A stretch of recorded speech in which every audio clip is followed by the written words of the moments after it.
ये देखिए भाइयों, रीवा पार करके सीधी वाला इलाका है।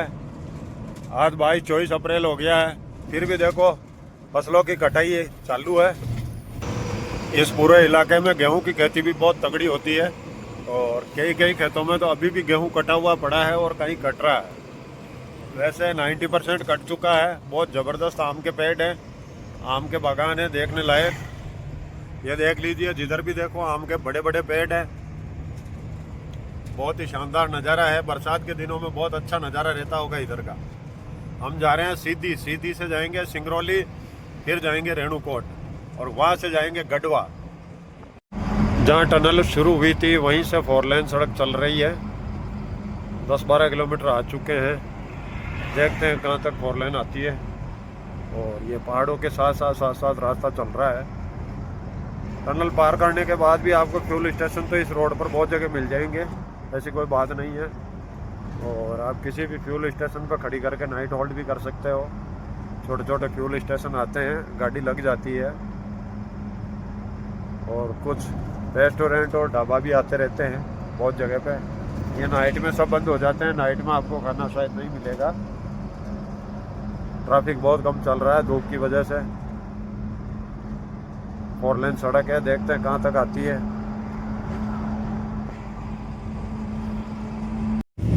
सिद्धि पार करने के बाद ये इस प्रकार का रोड आया है डामर का।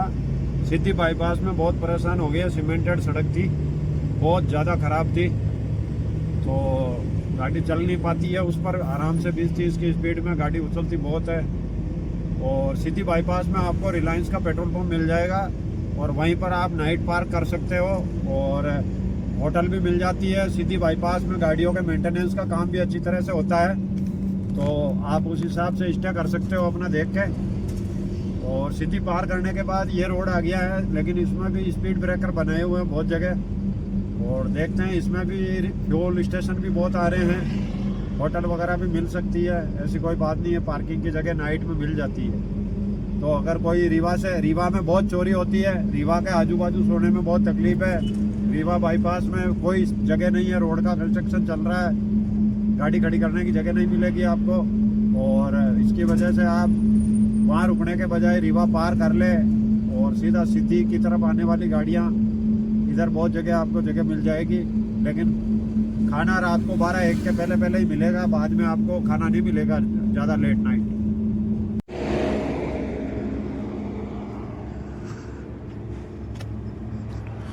हाँ जी भाइयों, ये सीधी से 30 किलोमीटर निकलने के बाद श्री राम पटरिया ढाबा है। आप यहाँ रुक सकते हो, बहुत अच्छा खाना देता है, चाय देता है। और क्या हालचाल है? बस ठीक है। चाय भाई इधर का बस नंबर 1 चाय मिलता है। नाली है आप? हाँ नाली है। बढ़िया है। अब चलने की तैयारी करो 15 मिनट बाद में। लो भगवान का नाम और चलो। अब देखते हैं कैसा रूट रहता है हमारा। गलत डिसीजन हुआ या सही डिसीजन हुआ। कोई बोलता है आप गलत आ गए, कोई बोलता है सही आए। जितने ड्राइवरों को पूछा जाए उतना ही अलग अलग जवाब दे रहे हैं सारे। तो देखते हैं गलत डिसीजन हुआ या सही डिसीजन हुआ। ये है श्री राम पटरिया ढाबा। होटल लेफ्ट साइड में पड़ेगी आपके। जब आप सीधी से आओगे तो इस पर रुकें। बहुत अच्छा है, यहाँ पे नहाने धोने की व्यवस्था है। भाइयों, ये बरगावा से पहले जो घाटी पड़ती है सिंगरौली से पहले, इसका पूरा काम चल रहा है और कंस्ट्रक्शन चल रहा है। लगता है 2-3 साल लगेगा। इसलिए किसी को भी मान लो रेणुकोट वगैरह आना हो तो उस तरफ से ही आए, बनारस की तरफ वाले रोड से ही। मैं नाम बोल रहा हूँ, वो मिर्ज़ापुर होते हुए जो आ रहा है। इसका पूरा कंस्ट्रक्शन चल रहा है। नीचे देख लीजिए, गहरी गहरी खाइयाँ हैं साइड में। कम से कम ज़्यादा नहीं तो 300 फीट नीचे गहरी खाइयाँ हैं। इसका पूरा कंस्ट्रक्शन चल रहा है। पिछले 25-30 किलोमीटर से हम बहुत परेशान हैं। सड़क पे पूरा कंस्ट्रक्शन चालू है। तो ये सीधी वाली तो टनल बन गई है, लेकिन सुरंग बन गई है, लेकिन ये सिंगरौली वाले घाट का अभी काम कंप्लीट हुआ नहीं है। गाड़ियाँ तो आ रही है, जा रही है इस पर, लेकिन इसका काम बहुत अधूरा है और इस पर टाइम लगेगा। अभी 2 साल का टाइम तो कम से कम मान के चलिए आप। बरगवा गांव पार किया है और बरगवा गांव का बाईपास पार करने के बाद एक टोल आता है। टोल लगा है। टोल लगने के बाद भी ये नेशनल हाईवे 39 है और 130C भी दिखा रहा है। तो हमने ये नेशनल हाईवे 39 फॉलो किया है। कुछ लोगों से बात भी करी है, ड्राइवरों से, और होटल पे भी कुछ मिलने वालों से बात करी है हमारे राजस्थान के ड्राइवर। उन्होंने बोला इस रोड से जाओ, तो इस रोड की भी हालत यही है। रेणुकोट के लिए जा रहे हैं, आगे एक गाँव में नो एंट्री भी रहती है, जो सुबह 5 बजे नो एंट्री हो जाती है वापस, तो उस हिसाब से अपने को जाना पड़ेगा। नाइट में ही अपने को वो गांव पार करना है। भाइयों, ये होटल से जब हम निकले राजस्थानी होटल से, उसके बाद का एरिया रात को 11 बजे ही पार करें, और हम नेशनल हाईवे 39 फॉलो करके आए थे। बहुत बेकार एरिया है और बहुत बेकार रोड है। रोड की कंडीशन बहुत ख़राब है। गाड़ी आपकी दूसरा, तीसरा, चौथा, 5वें में ही चलेगी, और 50-60 किलोमीटर तक बहुत भीड़ भाड़ वाला एरिया आएगा। पूरा फूटा हुआ रोड है, वाइड लोड लेकर आने में दिक्कत आएगी। और रेलवे के 4-5 जगह अंडरपास पड़ते हैं, इंडस्ट्रियल एरिया पड़ता है, बहुत सारे पावर प्लांट है, कोयला का ट्रैफिक चलता है, कोयला की गाड़ियाँ बहुत चलती है। उसके बाद में इस प्रकार का घाट सेक्शन पड़ता है। जब ये 25-30 किलोमीटर बाकी रहता है अपने रेणुकोट, उसके बाद ये बहुत खतरनाक घाट सेक्शन ही पड़ता है।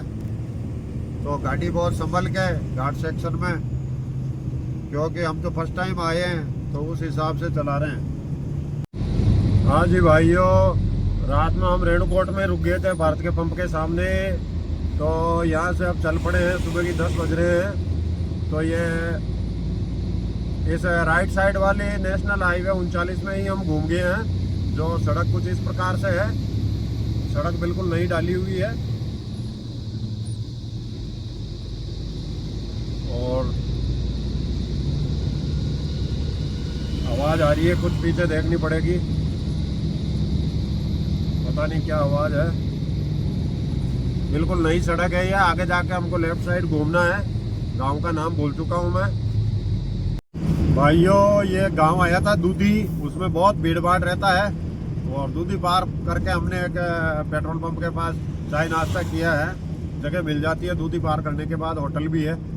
तो दूधी आप रातों रात भी पार कर लो तो बहुत अच्छी बात है। दिन में बहुत भीड़ भाड़ होता है। दूधी पार करने के बाद का ये रोड का व्यू है। पेड़ों के, तो अगर हाइट माल भरा हो तो पेड़ बचा बचा के चलना पड़ेगा आपको। कहीं कहीं पे पेड़ आते हैं थोड़े बहुत।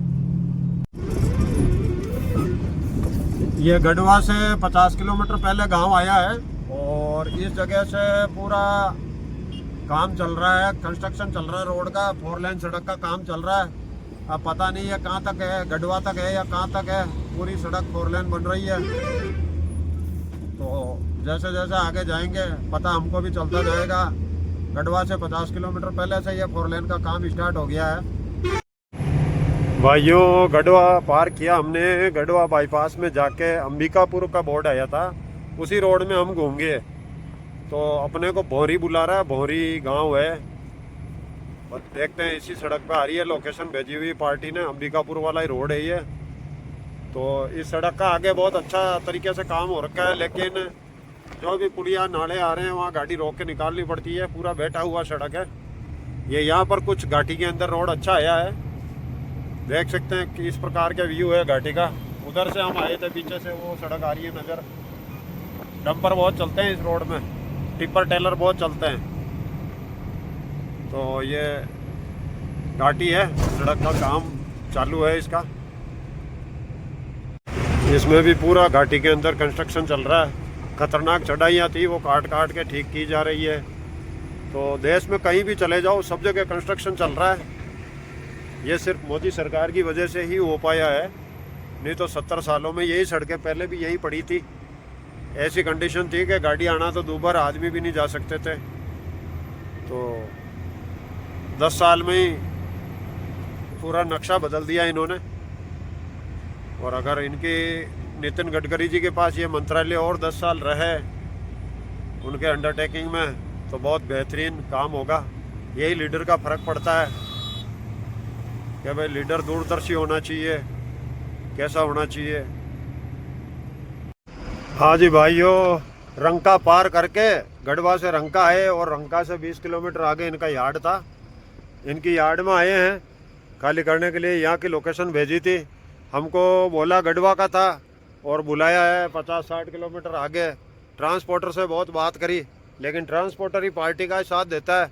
गाड़ी वालों का कोई साथ नहीं देता है। ट्रांसपोर्टर है ममता टेलर सर्विस कानपुर, और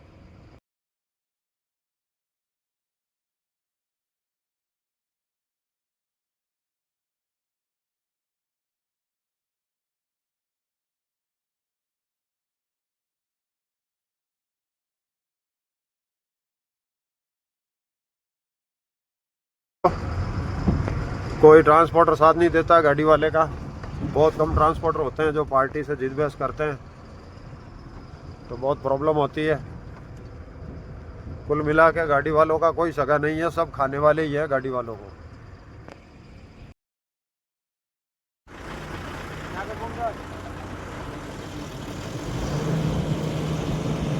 अनलोड हो रहा है अपना गाड़ी, यहाँ पर भी एल&टी का ही काम है, तो अब अनलोड होने लग गया। अनलोड करने के बाद देखेंगे वापस कहाँ का प्रोग्राम है।